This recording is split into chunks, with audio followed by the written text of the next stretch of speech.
Bismillah ar-Rahman ar-Rahim. How are you students this morning? This is your teacher Hakim al-Sakran speaking. I hope that your young minds is as eager and hungry as ever to learn.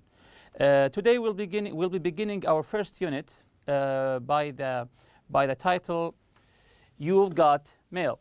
Of course, nowadays we have many ways to communicate with each other using the technology, whether it's email, whether it's WhatsApp, Snapchat, or anything. So today we'll be talking about the mail.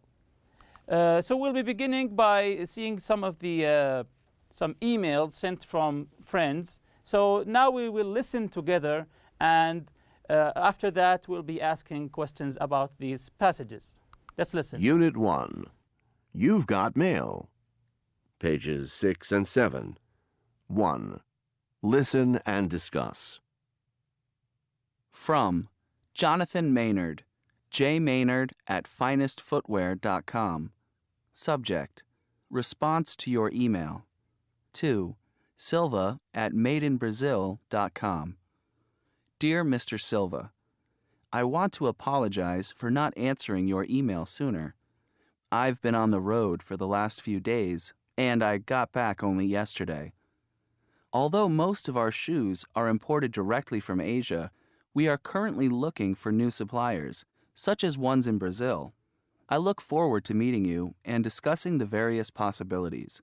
Please email me as soon as you make your final travel arrangements to the United States so that we can set up a time for a meeting.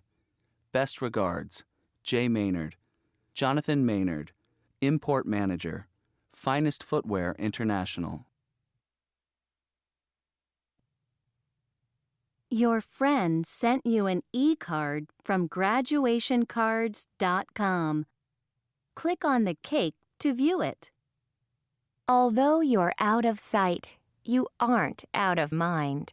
And even though you're far away, I want to wish you a great graduation day.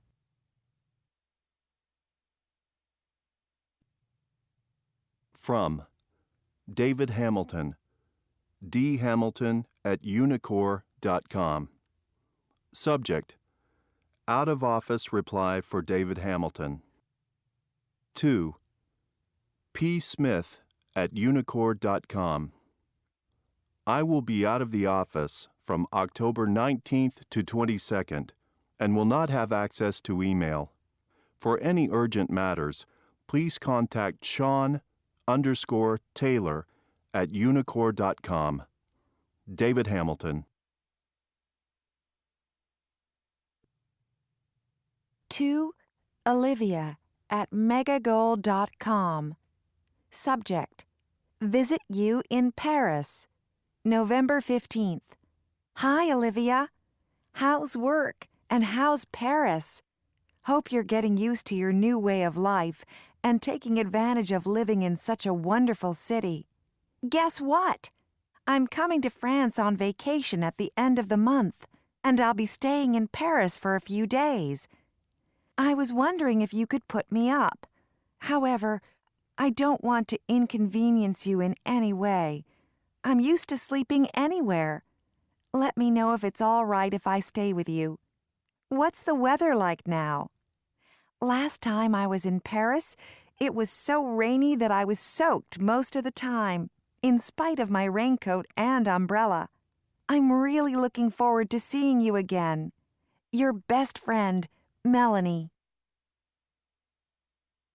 Thank you, students, for listening to our passages today.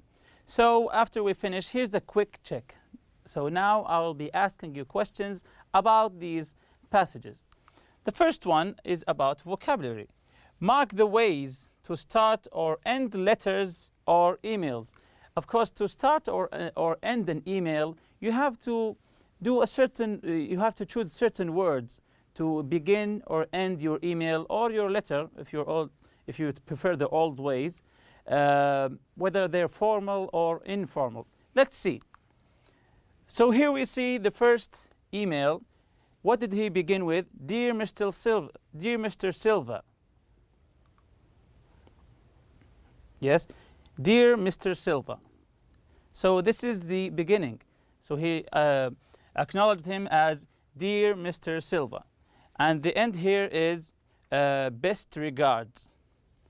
So the first one, of course, here you can notice that this is the formal way of beginning or ending the email. The next one is from Olivia to Melanie. You can see here that she says, hi, Olivia, because they're friends. Because they're friends, they use the informal way of beginning or ending the email. Here, what does she say? Your best friend. Your best friend. So unlike the formal way, which use Dear Mr. Silva, best regards, sincerely, here the formal way is you can, be yourself. You can say hi, hello, and name your friend by his name, not Mr. For example, your friend is Abdullah or Muna. You say, Dear Mr. You don't say Dear Mr. Abdullah or Dear Mrs. Muna. You say Dear Abdullah by his first name. But in the formal way, like here, you can address him by his first name because he's your friend. And this is the formal way. Hi, Olivia, your best friend, Melanie. And the other way to check your understanding for the passages will be asking you a comprehension answers. It's very easy. I know it's very easy for you because they are true or false. So the first one, Mr. Maynard answered the emails as soon as he returned. Mr. Maynard answered the emails as soon as he returned. We can see here, I want to apologize for not answering your email sooner. I've been on the road for the last few days and I got back only yesterday, which means that the first one is true. The second one, Mr. Maynard's company is not interested in doing business with Mr. Silva. Again, Mr. Maynard's company is not interested. Pay attention to not interested in doing businesses with Mr. Silva. Is this true or false? Let's check. Here, although most of our shoes are imported directly from Asia, we are currently looking for new suppliers such as ones in Brazil. I look forward to meeting you and discussing the various possibilities. Please email me as soon as you make your final travel arrangements to the United States. So here, obviously, that he is interested, which makes this false, because here he said not interested. If it's interested, it's true. But here the word not made it false. The next one, although your friend is far away,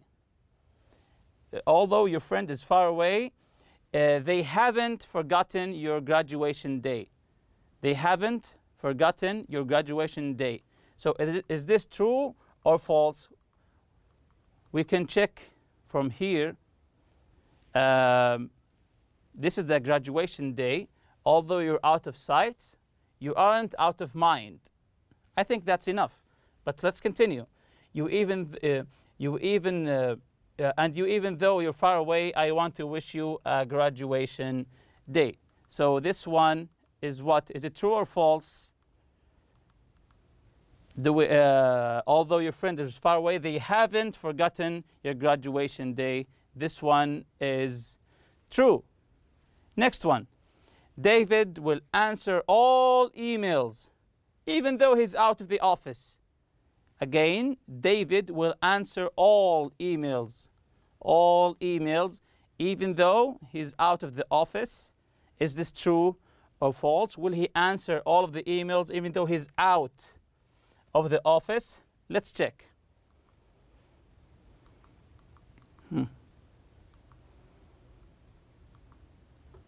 Here, David says, I will be out of the office from October 19 to the 22nd and will not have access to email. So here, David answers us himself.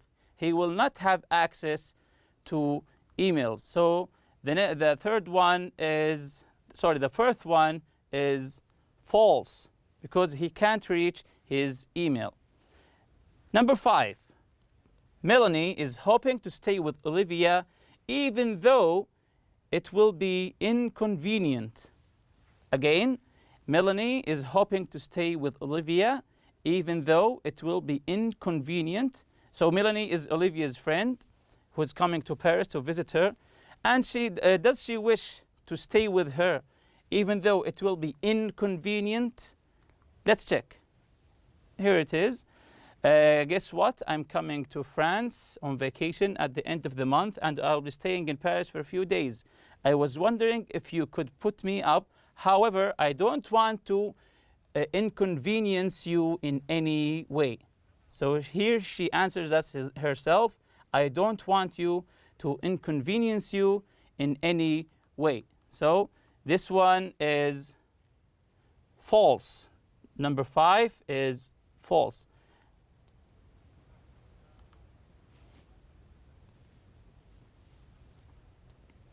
So number 6, the last one.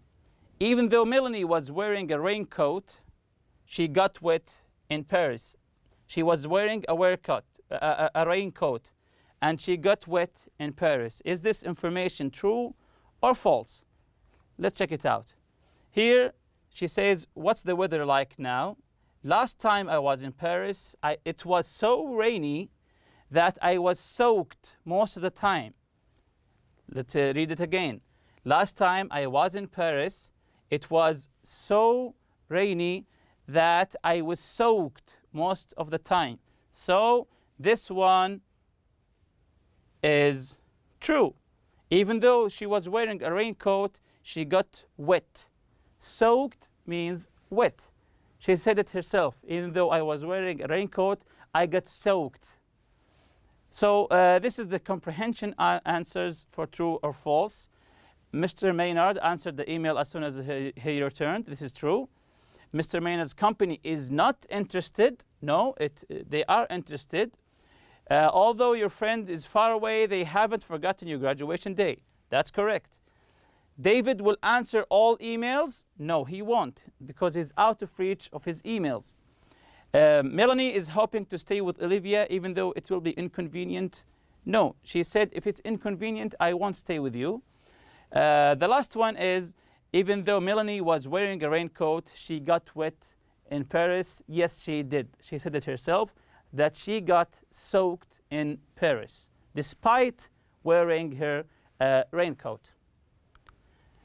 Next activity is pair work. I hope that you're working together, whether you're with your friend or maybe your brother, your father, your mother. I hope you do the pair work together.